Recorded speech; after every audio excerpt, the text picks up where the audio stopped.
I focus on nation branding and how media is used as a tool in diplomacy and as a tool to make countries understandable. The concept of nation branding and the kind of mechanism set up for nation branding has traditionally been very dominated by Western countries. So, kind of there's an entire set of tools set up by countries like France, the UK and the US that have defined the basic tools that a lot of countries use to do public diplomacy and nation branding. So these include things like organized language education, for example, the way that the Alliance Française does, or kind of film festivals, or bringing authors out to tour foreign countries. All of these kind of very 20th century style tools.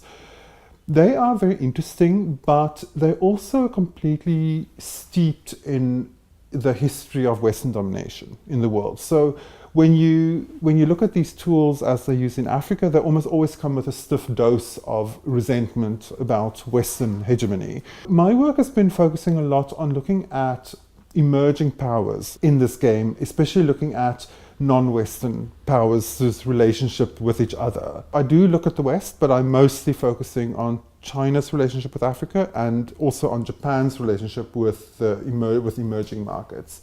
China tends to be much more state-focused. It tends to focus a lot on the organs of the state and trying to expand, kind of state-owned and party-controlled media in a kind of formal expansion. Japan, on the other hand, is almost completely focused on consumerist and identity-based soft power, which is quite a different kind of game.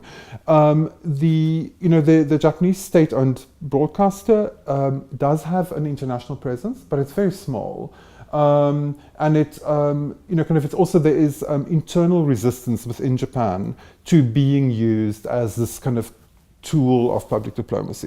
So the public broadcaster in Japan has resisted attempts by the Japanese government to try and kind of turn it into the CCV of Japan, or like something like Voice of America, for example. So both of these models have significant weak points, and I think what you see is, when you look at it in action in Africa, is you can see it both working and spectacularly failing occasionally. So you really get a feeling of it developing in real time as they try and grapple with this, with the society, this kind of complicated kind of society in Africa that they also don't know very well, so they're kind of making their way as they